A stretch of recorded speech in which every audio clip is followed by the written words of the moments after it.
Good evening, everyone. Welcome to the October 8th Commission on Disabilities meeting. If we could please let me make sure I'm not muted. Everyone can hear me okay. If we could please start by saying the Pledge of Allegiance. I pledge allegiance to the flag of the United States of America, to the republic for which it stands, one nation, under God, indivisible, with liberty and justice for all. If Co-Chair Perno, if you could do a roll call of the members, that'd be greatly appreciated. Absolutely. So Ralph DeChico Present? and Pauline Perno is present. Jason Barone. Jason. Just gotta unmute Jason. There you go. Jason. Yep. Present. Mario Germanis Present. and Marie Fiore Present. and Ellie Vargas. Present. Hi, Ellie. Hi. Okay, we are all in attendance. Thank Nice. you. That's good. And we're all on time, which is greatly appreciated. This way, if we had any technical glitches, we would have been able to get them taken care of. Item number one is I had sent out the meeting agenda for tonight and the meeting notes. Thanks to Vice Chair Perno seeing that there was an error on what was sent out Friday to all you members. I had resent it out to everyone, I believe last night. So if anyone had a chance to, please take a look at the meeting notes from last month. If there was any issues or anything, please let me know beforehand. And if not, if we could have someone make a motion to approve and then to second that. A motion to approve. Seconded. Thank you. Thank you. Okay.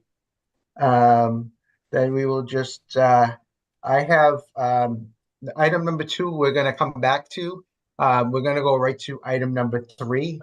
We have Rachel Chow, who's Community Engagement and Clinical Manager at Community Music Center of Boston, is our monthly guest speaker. So Rachel, welcome and thank you for joining us. And she's going to give us a little bit of a presentation. I know you've had some communications with Anne Marie, a fellow COD member. So again, I wanted to thank you for this. And I know you have a presentation, and if you have any issues with sharing the screen, please let me know. But if you want to introduce yourself, and then you can go from there. Yeah, absolutely. Thank you first so much for having me. It's an absolute joy. My name is Rachel Chow. I'm Community Engagement Clinical Manager at the Community Music Center of Boston. We are located in the South End. As in terms of, I can give a very short introduction from my background. I am a music therapist. I'm originally from Texas, but I went to do my undergraduate at Berklee College of Music in Boston. Learned to love the Red Sox in the city, which I think is the most important thing about me. I've been at Community Music Center for around 2 years. I'm starting off my second year here.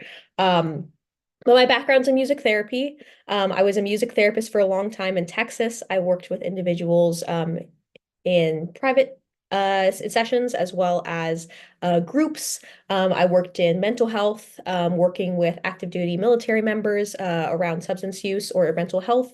And spent a lot of time working with adults, teens, and children with disabilities, especially folks who identify as autistic or who have an ASD diagnosis. I did my master's of social work and master's of public health, and I also focused on advocacy around disability. So it's really wonderful to be here, and please at any time stop me with any questions. I promise to not take up too much time. I understand, I'm sure. I know the sun is starting to go down because it's Boston after July 1st, which means the sun has been down. But I can share just a little bit about Community Music Center of Boston. Like I said, we are not super close, but not too far away from y'all in Revere. We are over 100 years old, and our mission is around equity and access to music and arts education. We offer both things that are at our community music school, which is located in the South End, and then we also have a lot of community-based programming.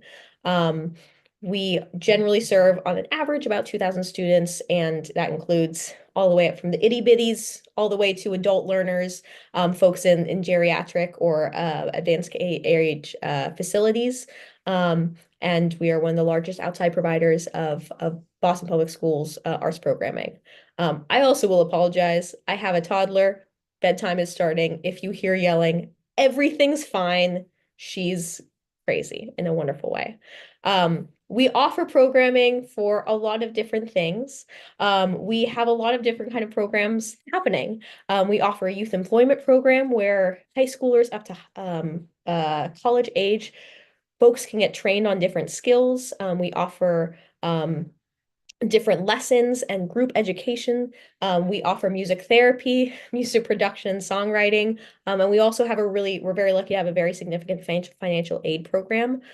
So I think I especially want to flag that because our mission is around accessibility and sustainability, especially around like financial accessibility. So much of times, folks, especially, I know that if you are paying for things like daycare or like a personal care attendant, on top of that, adding things like physical therapy on top of that, music can feel like a very, very not frivolous, but like additional thing. And our mission is really, really around making sure that there's a sustainable, accessible place for folks to engage with music, because we know how important it is. This is kind of vaguely important numbers, honestly. I will leave them here. Dun, dun, dun, dun, dun. We have been around the South End and for about 100 years. We were really lucky. If you see news about us, we are also expanding. We just bought a building in New Bean Square, so we will be there as well. But now I know the important thing that everyone wants to talk about, hear a little bit about, is music therapy. I can give a really quick introduction on music therapy, but I wanted to see if anyone knows what that is or has done music therapy before. No, okay. All right. Any members, if you have, you can talk. Well, I just wanted to say, Rachel, I'm finding you very fascinating. Um, I'm a registered nurse by profession, but I have a degree in counseling rehab. Oh, And fantastic. I went to Emmanuel, and a couple of my friends that were there were music therapy majors. One played the cello, which I thought Amazing. interesting combination because I never thought of a cello being used as a tool to Yeah. be therapeutic, I guess. And then a couple piano people. So I've had an introduction to it, but I'm finding this extremely fascinating. And I was going to say, I'd love to come and visit your Oh facility. yeah, and I gotta say I am around most of the time. So in case you ever find yourself in Boston, we're pretty like the closest stop we're within very, very short walking distance, maybe 5 blocks to the South End Back Bay Station. Okay. And let me know if you're ever around. I would love to give you a tour, show you our space. But I can tell you a little bit about music therapy. Yes, please. Music therapy is, and this is the very official definition, an evidence-based discipline that uses music and music activities to address non-musical goals. That basically says that we are using music to address things and goals that are not musical. That could be things like communication, whether it is verbal or non-speaking. It could be finer gross motor skills, self-expression, improving mental health and coping skills, or supporting like independent living and activities of daily living and skills around that. In the same way that a occupational therapist might use um, one of those stretchy bands to work on your gross motor skills. A music therapist might pull out a ukulele and work on dexterity of your fine motor skills or your fingers using ukulele. Oftentimes, music therapy is a really kind of a fun way to engage in these things. Music therapists generally, I think like you mentioned, Pauline, we get to learn a lot of different instruments. I can say that I started playing piano very, very, very young. I would say when I was a music therapist, I did not play piano that much because it was actually just it's hard to bring a piano around everywhere. I would usually do a guitar. I would do a lot of singing. You get to learn a lot of different kinds of music. You get to learn a lot of different kinds of things, and a lot of it is like kind of creative problem solving. What are some ways that if this person's goal is around self-expression, what are some ways I can provide them opportunities in music to express themselves or to advocate for themselves or practice self-determination? I think one of the ones I want to specifically talk about is pro-social behaviors. That's one that especially I can reference our work in Revere. We currently work at the May Institute, which is in Revere, one of the locations. I think another one is in Randolph. But that's one of the goals that what we work a lot on is making sure folks can practice appropriate and healthy pro-social behaviors. Stuff like turn taking, stuff like conflict resolution or advocating for themselves or sharing, or just engaging and being around other people. All of these are really important things, and we get to do that through music, which is a really incredible experience. Here's a photo on the right corner, if you can see it. That is at one of our other awesome locations, Price Center in Newton, and this is our music therapist, AJ, on the left. We did a karaoke day with them, which was a ton of fun. But music therapy has been shown to be effective. We are an evidence-based field. It has been effective in addressing things like mental health concerns, whether depression or anxiety, general mental health needs, self-regulation, things like pain management. I know that we're around Boston, which has we're very, very lucky to have a lot of really fantastic hospitals in the area. I know there is music therapists at Massachusetts General, at Spalding for neuro rehab and support, at Boston Children's, Brigham and Women's. A lot of different hospitals have them because they've been seen to be effective in supporting calmness, in supporting coping skills and strategies to be able to relax even in really challenging and difficult situations. It's been effective to show supporting developmental milestones. One of the largest populations that we work at in terms of individual lessons and sessions is working with itty bitties, working with young kids who might have gotten recently, or families might have recently gotten a diagnosis of something like autism or a sensory processing disorder or a developmental delay, and we work to support those milestones. And it can also be effective to support gross motor skills and movement. I wonder if everyone here is a big fan of dancing to music. I know I am, but it's a really great way to get your heartbeat up, to get some healthy motion in. And with things you can use, whether it is reaching across your body with a drumstick, that's actually a thing called bilateral motor skills. Kicking can be a really, really great way to practice lower extremity strength. So all of these different kind of opportunities to engage and use music as the thing that connects you and the therapist, as well as cognitive skills. I'm so sorry, I keep forgetting about my last 4 bullet points. So what does a music therapy session look like?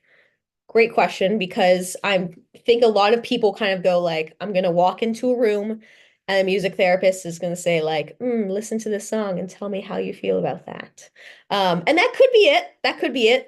That might feel like a little too touchy-feely for some, and that's okay. But sessions can include things like active music making, which would just be the opportunity to make music together. On the left side of the screen, there's a photo of 2 folks. One of our participants was playing guitar, the other person was singing along and dancing. And there was an opportunity to make music, but within that, if you can look at it, you can see she's using her hands. So she's using fine motor skills. They're looking at each other. They're practicing great pro-social behaviors. All of those kind of things. It could be things like adapted lessons. Sometimes music therapists, so the person's goal is really around, I really want to learn the ukulele. I want to learn how to do this thing by myself. I want to be proud of something I've accomplished. I want to be proud of a thing I've learned. But this person might have an additional support need, whether it is a loss of like controlled movement in their hand. Maybe they need adapted sheet music. Maybe they need just a little extra time to process through how something would work. Adapted lessons is a really great option for that. It could include, sessions could include movement and music. This is a really great thing to practice different kinds of gross motor skills, or even just kind of like different coping strategies. Sometimes it is really great to get some movement in if you need to do some regulation. Could drum circle, good old-fashioned drum circle. The 70s never left us. Improvised music, the opportunity to do some self-expression, music meditation. That could be just the opportunity to have someone to guide you through, playing a song and taking the opportunity to breathe in and breathe out along to the music. That's a thing that can be really grounded. Songwriting and production. I think I've talked about self-expression. Um, I remember I can share my experience working in mental health. I worked with a lot of when I worked in military mental health, this was a really big thing. It is hard to say I'm having a hard day for a lot of folks. It's hard for a lot of different reasons, whether it's their personal feelings, it could be a cultural barrier. But for a lot of people, it's really, really it can be scary to say I'm having a hard day and I'm really struggling. But being able to create something to express yourself, I think gives folks another avenue to practice self-expression, but to also have this thing of like, I had a negative time and look what I built out of it. I was able to come out of this and create something that I'm proud of, right? I was able to process through. So music therapy, I can share this really quick. If you can hear it, please let me know. Can folks hear it or no? I grew up in the South End, so Okay. So I can share this really, really quickly. This is the story of one of our clients who has been at CMCB for a little over almost a decade at this point. Amani is awesome. Amani has been coming. She is autistic. She's been diagnosed with autism spectrum disorder, and is largely nonverbal or non-speaking. And this is her story and her experience at CMCB. And I will probably not do the whole thing, but I just want to show a little bit to talk about this. I grew up in the South End, so I've walked by here plenty of times when I was growing up, and so I knew about the community music center just from living in the area. And when I found out that they had music therapy, because a lot of programs are hard to get my daughter into because of her autism. So since I found that they could serve her here and it would be one-to-one classes, it seemed like a perfect fit. So I came in, I applied. I knew that I wouldn't be able to afford it on my own, so they helped me with financial aid. And yeah, she's gonna be 17, so she's been here for 12 years now.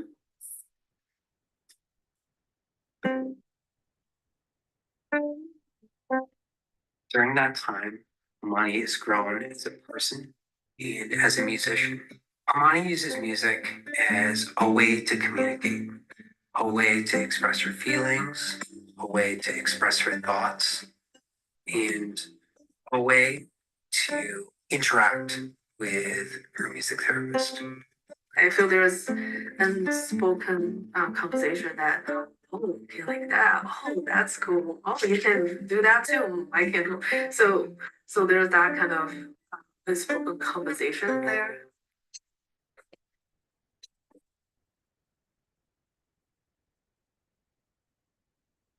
Music therapy is All right, and that is my colleague Chris, so I do not feel bad about stopping him. Can I answer any questions about Amani or about what music therapy looks like? I know I threw a bunch of information, so I wanted to take a brief pause and say any questions I can answer. Yeah, how long is the duration of like for music therapy? Like how many sessions like do you Yeah, usually that's a great question. So music therapy, I'm pretty sure I'll talk about this in a second, but I'll answer it now. Is music therapy can really, really depend. What the process normally looks like is different for each person's needs. Sometimes a person is coming in to address like a short-term thing. Like I'm going through a really hard time right now. I need a little extra support to get me through that hard time. Sometimes, like a person with, for example, Amani, who we just saw, we're working on, she's constantly developing new skills, and we are consistently interacting with her. In terms of music therapy sessions, they really range. We offer 30, 45, or 60 minutes.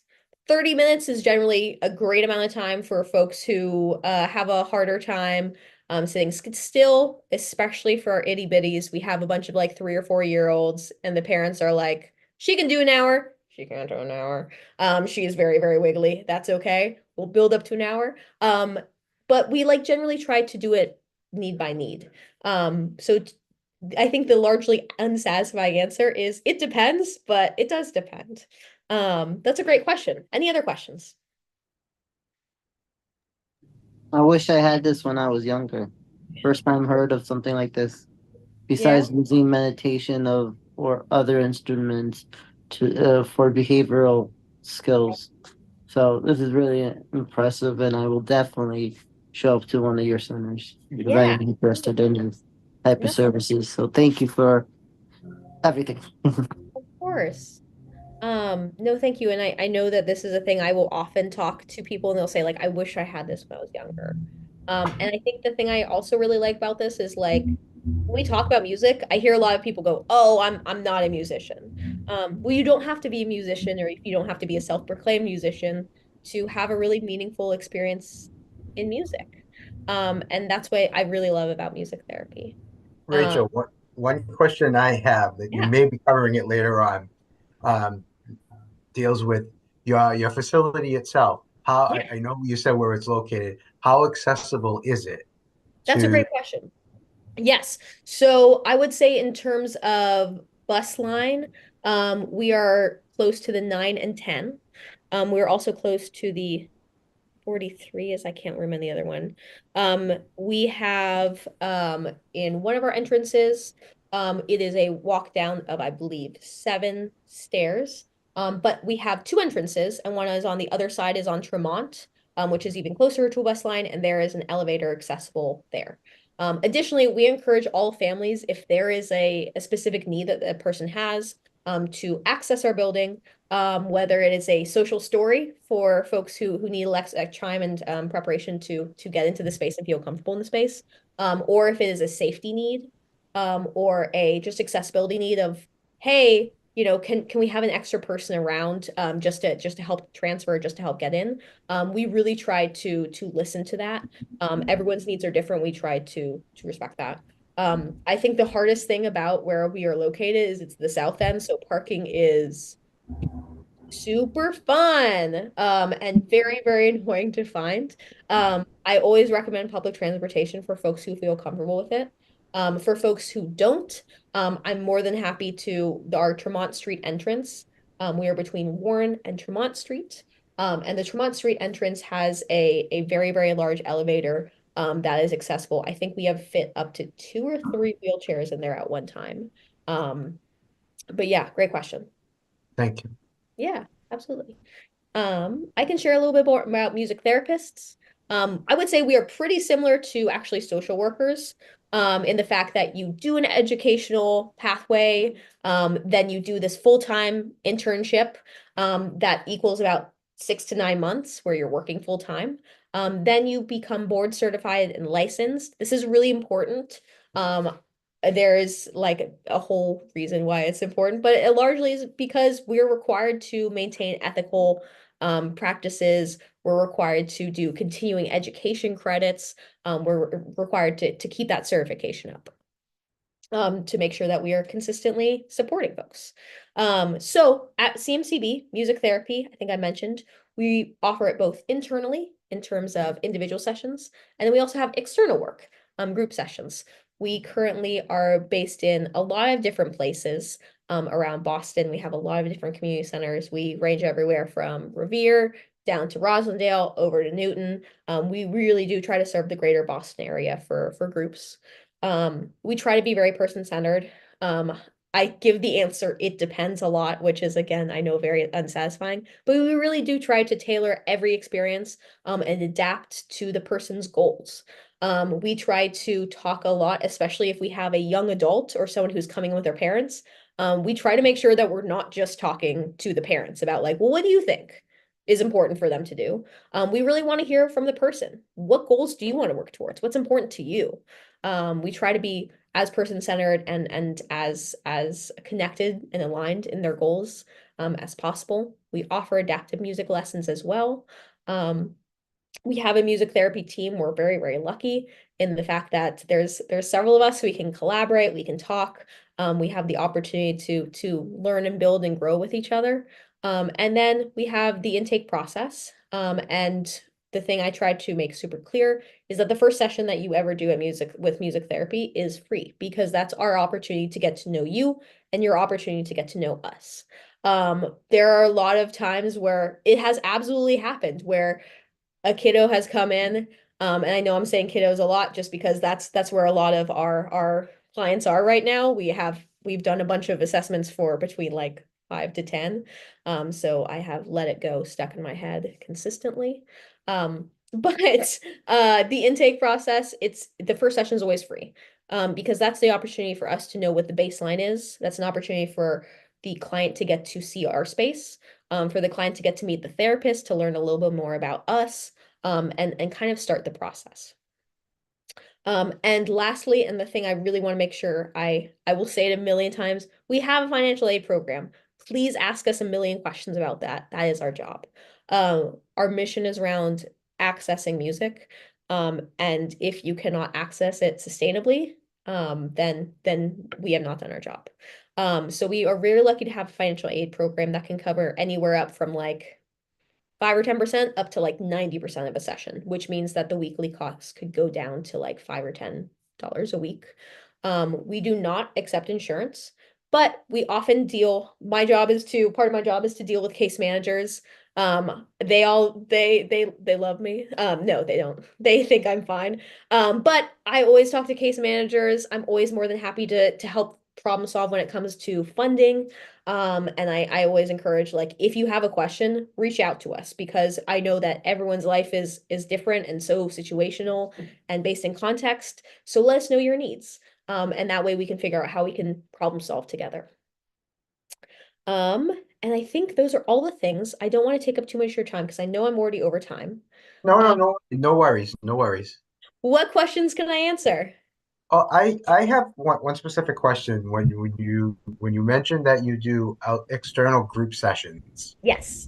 for different groups, like such as maybe like a municipality or um, rec centers or whatnot, for like children with autism or whatnot.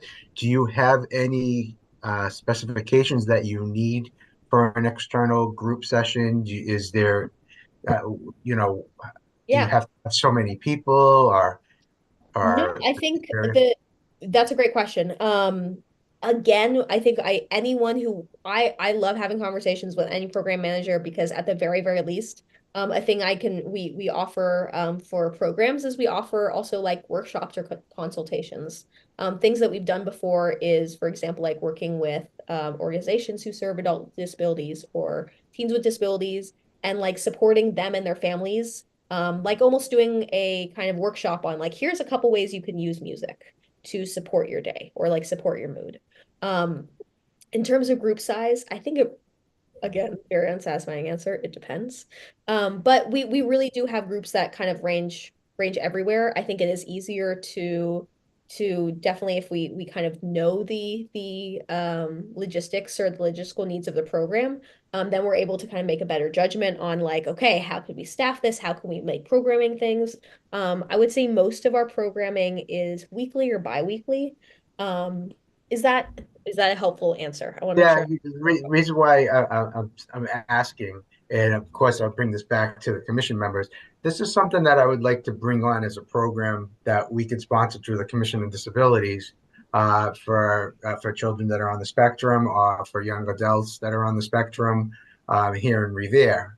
Yeah. Of course, I want to talk a little bit more with commission members on that, but that's something that I think we'd be able to fund as a program here in Revere. But I'm just trying to figure out logistically what would be needed for it. How that would be done.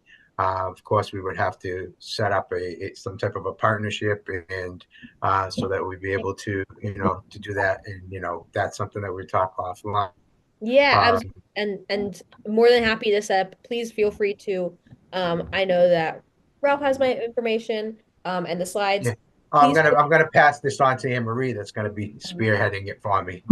fantastic. Yeah, She feel free doesn't know to yet, but pass my information on to whoever. I'm always more than happy to have. Ignore my kid. She's fine. yeah, because Um, my goals for this commission for 2025 is to try and bring in some programming for children with disabilities, for Yeah. young adults with disabilities, and for adults with disabilities, to try and bring in some programming, constant programming, and things like this for them. Yeah, absolutely. And I would love to help out. And I'd love to have further conversations about how we can support.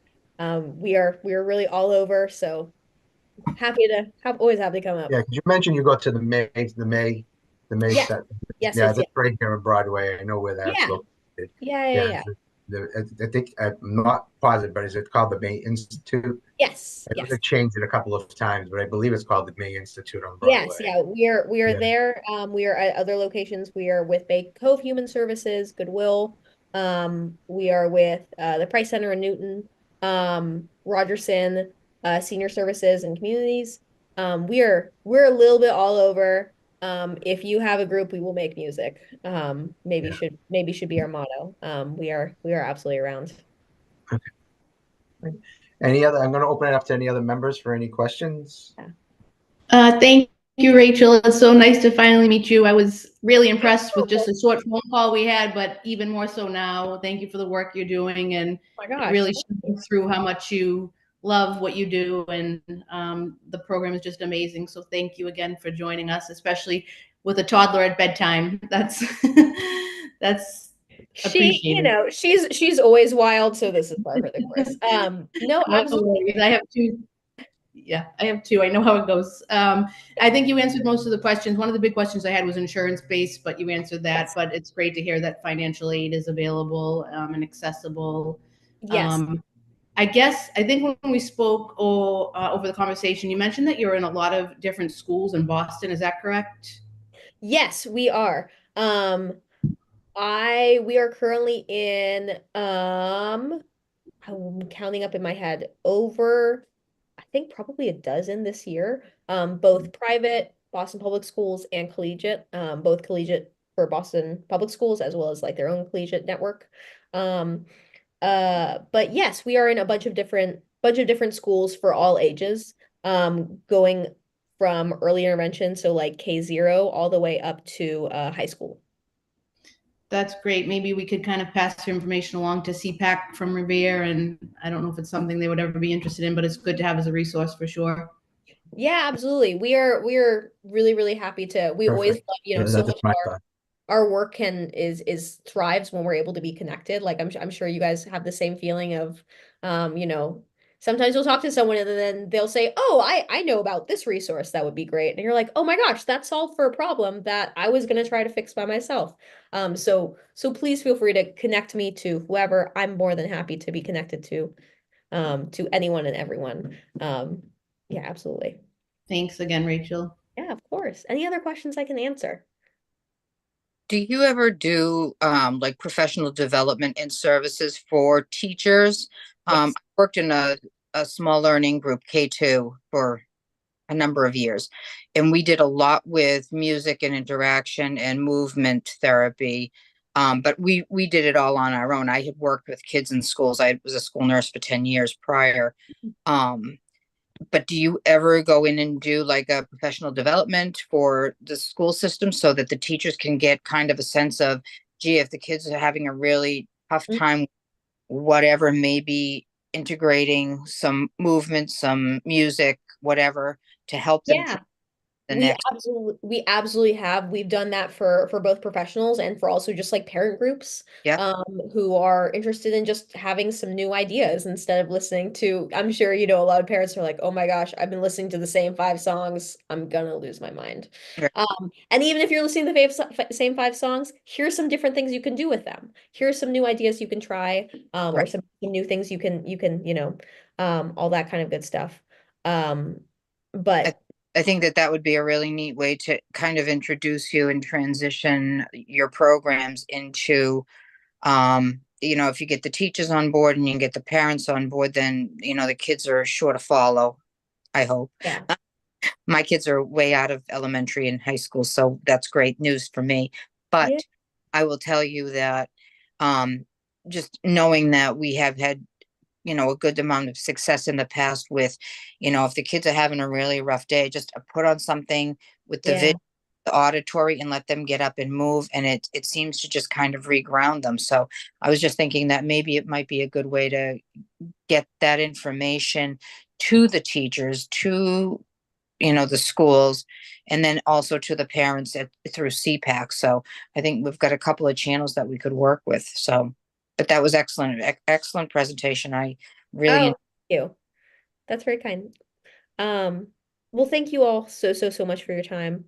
I will unfortunately leave, but please feel free to. Everyone has my email, or we'll be given my email. More than happy to set up individual meetings to talk more. We're located in the South End, so let me know if you ever want to come by and stop by and come and hang out. And I hope to see all you guys in person someday soon. Okay, thank you. Thank you again, Rachel. I Thank you really so much. Have a appreciate great it. night. Thanks, y'all. Have a good night. Okay, I'm gonna go back to item number 2 on our agenda. It was just updates and next steps from our September 10th monthly meeting.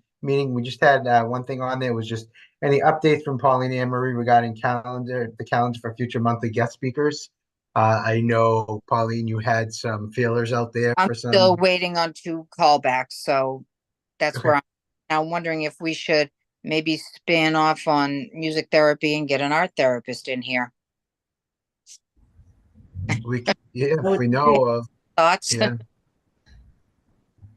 We can research it for sure. Yeah, that might be some channel to go to, is, all the different modalities. I mean, everyone is, it's the social emotional right now in the schools, out of the schools, whatever age group, is just so, at the forefront of everything. I think the more information we can get out there and get disseminated to parents, to students, to kids that are ending out their elementary and middle and high school years and going into adult programs, I think the more information we can get for them and have access to, I think we'll be doing the right thing. Yeah, definitely. Okay. All right.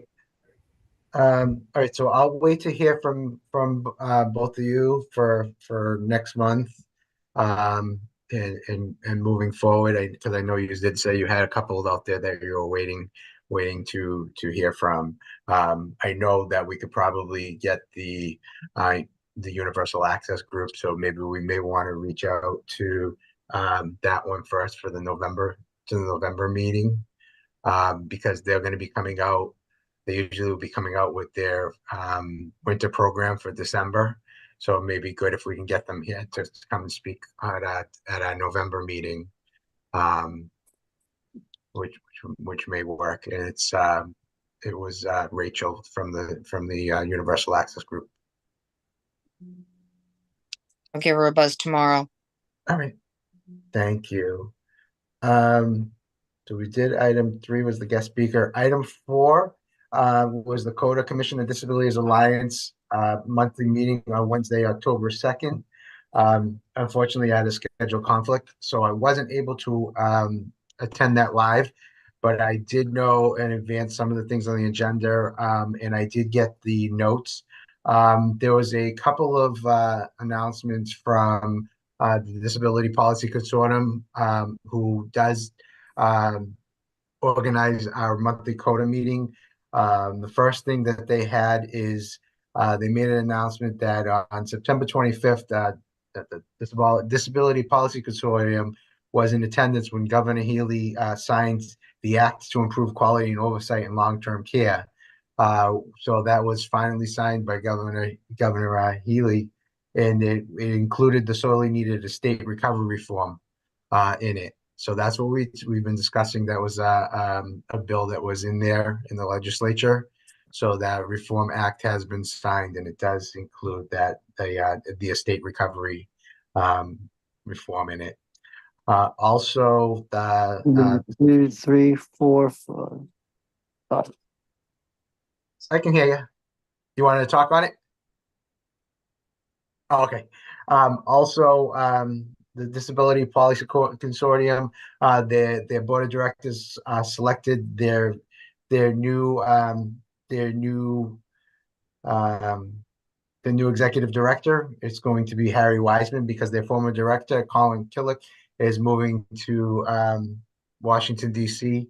to accept another great position. He's a great advocate for people with disabilities, so that is a very, very good move.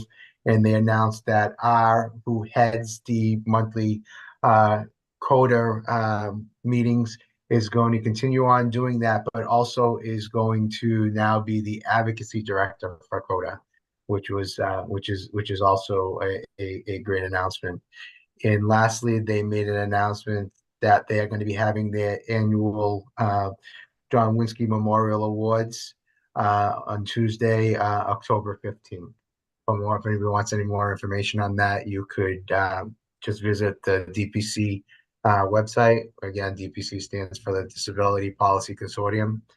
And then there was a few discussions during their meeting. The first one's few Commission on Disability members discussed their various relationships with different transit authorities that they have, depending upon where they're located, whether it would be MBTA or other transit authority agencies that they're with.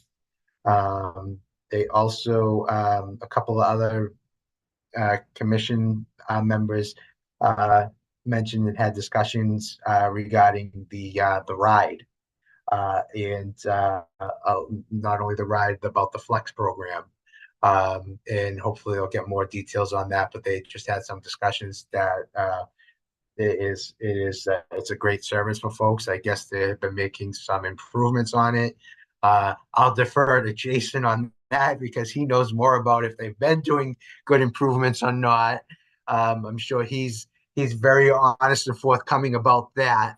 So I'd love it if he'd start going to those CODA meetings on the first Wednesday of the month, because he'd be able to let everybody know when they start discussing things about the ride and whatnot.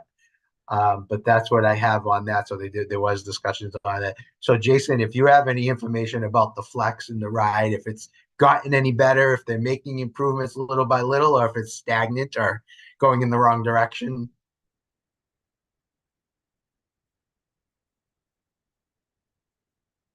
You just have to take your mute. You're still on mute. It's gotten a little better in certain ways, but it's still difficult because. Wait a minute, I'm going to write this down. Jason said that they're getting a little bit better. Let's write this date down. Yeah, a little better, but it's still difficult, especially, and I know Ellie would agree with me. You don't know the vehicle that you're getting may or may not be able to accommodate the wheelchair. So I'll give you a couple of examples just to help. So whether you're calling the ride or you're calling your own, I called a Lyft one day. This was to go to the doctor. Now when you're doing that, that's because that's part of the Flex program, correct? Yeah, you can do it through them, or you can do it on your own on demand with the $3, and I've done that. You have to select standard, of course, if let's say you're going to do the fold-up wheelchair. Okay, So I did that. The car that came, the trunk kept opening because it was too small, even though it said they could accommodate the fold-up wheelchair.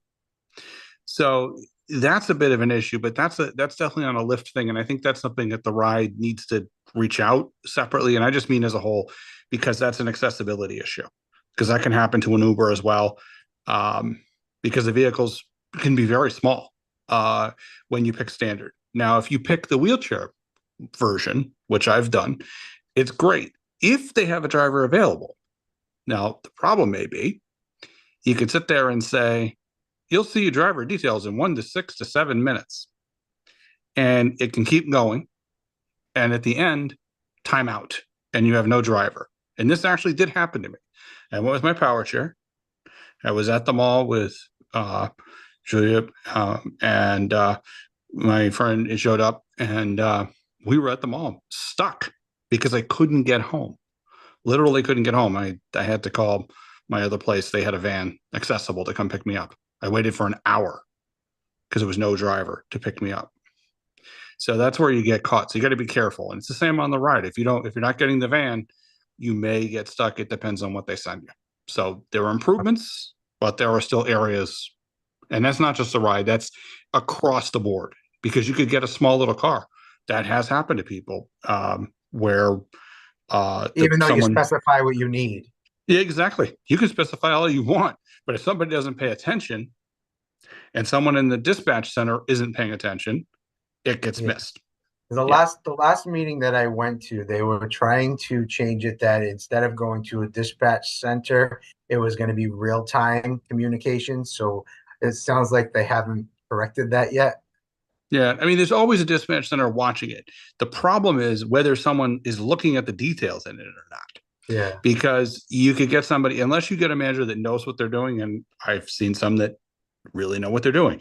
But if they haven't driven on the road and don't have a knowledge of how the city operates, then you've got a problem. So I've seen where they've sent out addresses that are incorrect, even though you gave them the correct address. Yeah. It's whatever was sent to Lyft or whatever it may be.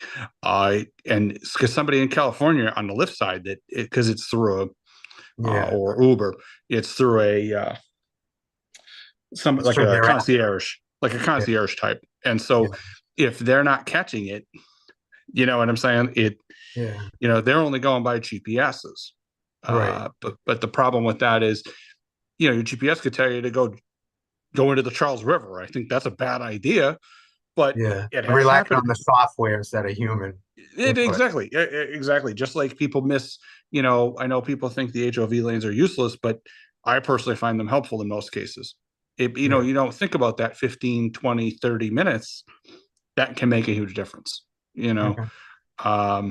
so it's some areas there that need some improvement. I think my fair thing that they've started, it's okay. I think its whole process is flawed.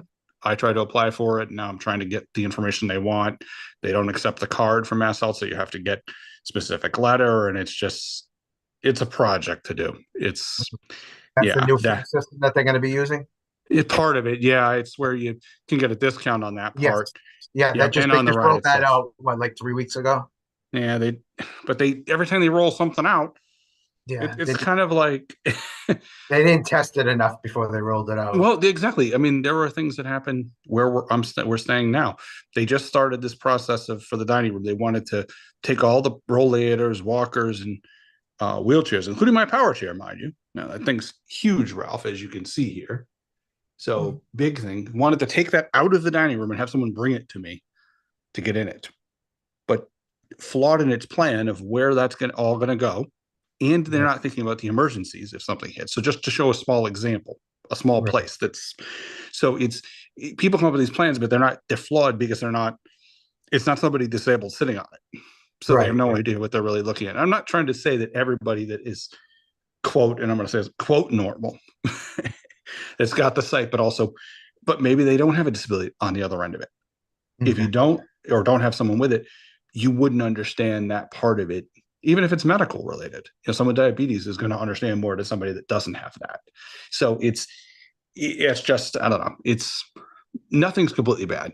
The T itself needs to be revamped, but that's a whole nother discussion. The slow zones have not gone away. I'm going to mind you on that one too. Thanks, Jason.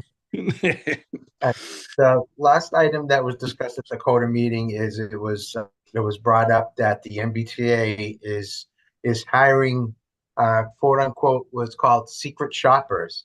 And what the reason why they're doing this as a way to test out disability access throughout all aspects of the MBTA. So they're trying to see what the access is for people with disabilities. So if anybody wants more information on that, I'm assuming that you could visit the MBTA website and find out more on that. But it's a job that they're hiring called Secret Shopper. Are we going to get rid of some upper management so we can put some more real people in there? Because the response to that being, on the Green Line, for example, if you don't have somebody that knows how to operate, because in order to get on the Green Line with a chair, you need someone to operate that lift. They don't have enough employees. So how are you going to accommodate Boylston, that's never been revamped either? So, great idea, but again, it's execution. I don't know. We'll have to see.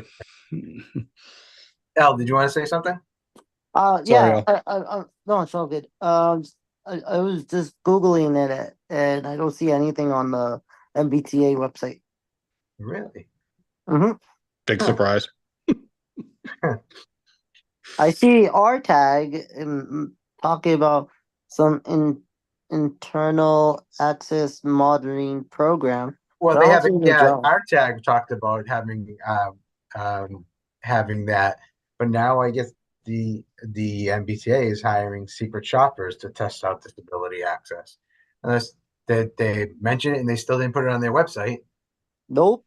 All I see is a post from Boston.com from 2015. Yeah. WTF, mate. But I'll okay, I'll I'll keep on I'll looking. follow I'll follow up, see if I can find any information. If anybody does find any information, please share it with me. The last thing that was mentioned is there's no November CODA meeting, so I'm not going to be able to find out until probably December from anybody from there. I know. So I just want to let you know. So there's no CODA November meeting. I'm going to throw it out there too. If anybody wants to attend those monthly CODA meetings, it's always the first Wednesday of the month from 12 to 1:30, and it's via Zoom. You should Uh, do it. Join, all of you. yeah, it's really good.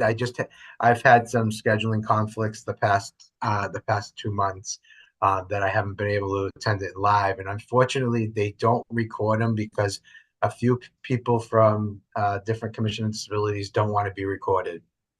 And I really wish they did record those meetings, but when people can't attend them, so that we'd be able to see exactly what was entailed in that meeting. So I'll just put it out there. So if anybody's interested in doing that especially when I can't attend them, be greatly appreciated. Um, Item number 5 is commission members' late items or information. So I'll open it up there to any commission members if they have anything that they'd like to discuss or share that did not get sent to me. And I haven't gotten anything sent by anyone for months from the commission. So, like as I said, this is all of our agenda. So please feel free to let me know when you want something added to the agenda. So does anyone have anything to mention as a late item or information? Anybody All, know of anything coming up? all I heard is someone from what was it, City Hall, that wheelchair repairs are supposed to be expedited. So hopefully people with chairs that take 6 months, that doesn't happen that often. But And it's I not heard, official. I'm not. I heard the opposite, that it failed. Oh, this So, is my little so joke. My little joke. I'm gonna keep my fingers crossed that what you heard is different than what I heard. See, this is what we hear in the grapevine. So Yeah, let's just cross our fingers. That's yeah, all that's I why I know. didn't want to bring it up, but I'm hoping that it does pass. It's all stuck in red tape. Lovely. Yeah, Everything's always in red tape. Bureaucracy at its best. yeah. No, but to put it out there, this is just for everybody that may have a family member or anybody that has gone through. Personally, I've been through the ringer medically, and one of the things I'm going to tell you, if you go to a nursing home, and hospitals will push you, if you go, make sure they continue to do skilled therapy. If they don't, then insurance and private insurance and Medicare will stop paying. And then they'll tell you that if you have mass health, you can, get that custodial will be taken care of, but that's not true. You have to apply for that portion of it to be covered, even if it's medically necessary. So you could be stuck. And I found out that the place that I'm at has done some underhanded things. So you need to be careful and always ask, and not just for the nursing home, the hospital included, ask for an itemized bill. Make sure you protect yourselves and make sure they're billed in the right places, because you won't be able to make it. Okay. Anyone else? Okay. Item number 6 is residents' concerns or issues. I did not get any calls or emails for any concerns or issues, just the normal emails and issues that I normally get, but nothing that anyone wanted to have mentioned for the commission meeting. Item number 7, next steps, is just going to be our usual next steps is just following up for calendar items and guest speakers. So we'll just carry that over. And I'm also gonna add to that for Anne Marie to try and do some follow up on regards to seeing about possibly bringing a program to Revere with the Community Music Center of Boston. What that what that would cost. We can, if we find out information, for bringing it as a, bi-weekly or a weekly program that the commission can pay for, we could possibly do it. We could start it for maybe children on the spectrum or young adults on the spectrum, whatever you feel, or even for both. And then we can go from there. We see what that would entail, if there's a individual cost that they would charge, or how they would want to set it up with a municipality. Sure, I would love to. Okay, thank you. Item number 8 is our monthly reminder. If Pauline, if you wouldn't mind reading that. And you'll notice it changed up a little bit.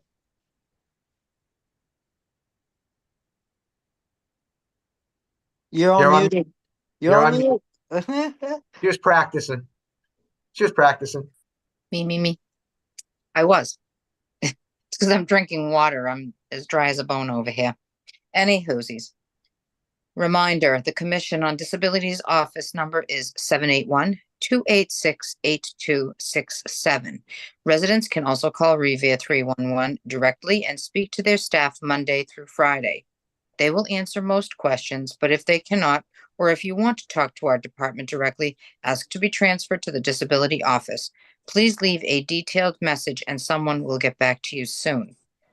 As always, please let us know if you want something discussed or added to our monthly meeting agenda. You can let us know if you would like to speak on any issue or concern. The Commission is here to help and assist all the disabled residents and families of Revere. Thank you. Our next meeting via Zoom is going to be on Tuesday, November 12th at 6 p.m. If I could ask for a motion to adjourn. Motion to adjourn. Made by Jason. Seconded. And second by Mario. Okay. Thank you, everyone. Thank you. Bye, everyone. Have a lovely Good day. night. And have a great Halloween. And don't eat too much candy. I know, right? Bye. Have a Bye. nice night. You too.